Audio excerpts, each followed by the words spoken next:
By now, it seems hard to imagine NBC News without Jane Pauley. From today to Relive with Jane Pauley, on Dateline NBC, Jane is a rock-solid presence. And I visited with Jane at her professional home in New York City. Learned about her latest quest in the competitive news game. A sit-down with Monica Lewinsky in this Entertainment Tonight cover story. I would love to interview Monica Lewinsky. Have you gone after her? I am. I am still. I have not given up that cause. The biggest prize in news today is the first interview with presidential paramour Monica Lewinsky. And when I sat down to talk with veteran journalist Jane Pauley, she told me she's right in the hunt. What would you ask her, Jane? It's my essential curiosity about who she was, that young girl who went to Washington, with that job. What was on her mind? How did a relationship unfold? Is there anything that ever intimidates you? I'm not fond of confidence. When she was a mere 25 years old, Jane got an early lesson in self-confidence. She network debut as co-host of NBC's Today. Well, maybe you're wondering how I got here. Maybe I am too.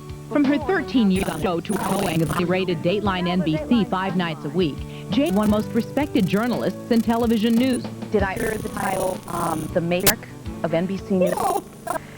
That's because there are children here.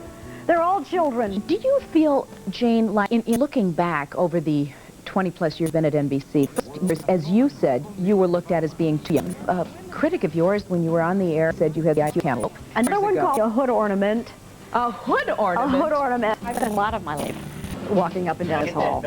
Jane took me on a tour of NBC News headquarters, 3rd Rockefeller Plaza, and she was jokingly disheartened to find that her old Today office is now a hallway filled with file cabinets.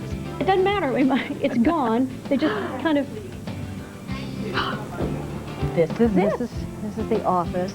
Photos of some of her career highlights decorate the walls of her modest office, including this one when she and Bryant Gumbel hosted Today from an aircraft carrier. One woman, approximately 2,000 very young men.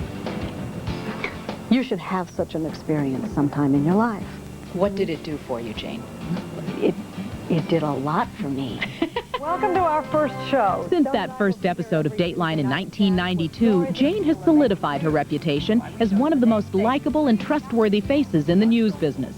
It was almost a footnote that, oh, and by the way, Jane Pauley has just re-signed for 5 more years with NBC at, in the $5+ million range. How do you feel about that? I'm totally self-conscious. The first salary I ever gave me was what my father ever made his life. As public as her professional life has been, Jane is very protective of her personal privacy with husband and Doonesbury creator Gary Trudeau and their 3 children. Although she's many honors her work over the years, Jane says she's basically a working mom, much like the millions who tune in each week to watch her. The life I have is rich for being pretty typical, pretty ordinary. I have many men. She's one smart and terrific lady. Monday night in New York, Jane receives her richly deserved induction to the Broadcasting and Cable Hall of Fame. In her cover story tomorrow on ET, it was the